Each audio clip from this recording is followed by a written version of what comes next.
What made you want to go into specifically teaching this subject? Mainly it was my RE teacher at school. My RE teacher was a really inspirational guy.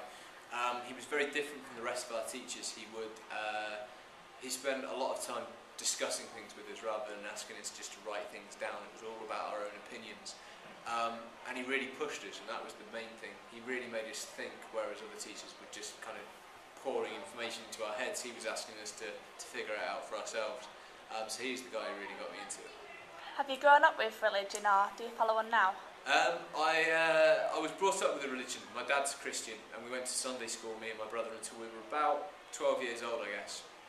And then we were given the choice as to whether or not we wanted to continue being Christians, and both me and my brother decided that we were no longer going to go to church. But broadly speaking, I still feel I have Christian beliefs, but I'm not a Christian. Would you say it's hard for you not to inflict your views on religion? It is a little bit difficult, because I do have quite strong views about things.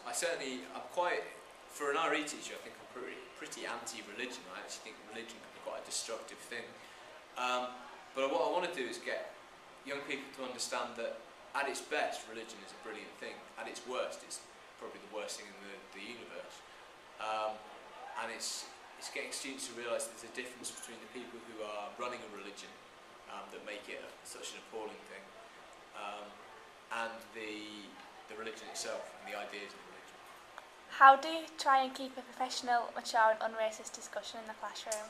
It can be difficult. It's all about the students, really. One thing I've noticed over the last few years, there's been less students making racist comments. And I don't know whether that's because the students are less racist in the school, or whether they are just much better at hiding the views that they have. But in terms of keeping it mature, the students are pretty good, actually. The students are the ones who actually want to talk about things in a mature way. You get the odd one who want to make stupid comments, but that's easy enough to deal with and manage that. Do you think that some students try and resist from sharing their particular views due to the response their peers may give them? Yeah, possibly. I think, I know, for example, there's religious students in my classes who don't talk about their religions.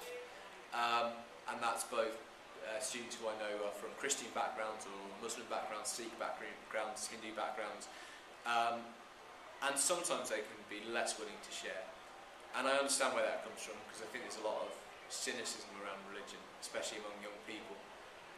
We try to encourage them to share as much as they would like, but we don't push anybody, because it is a personal thing, and really their lesson should be about how much somebody wants to share rather than being forced to share.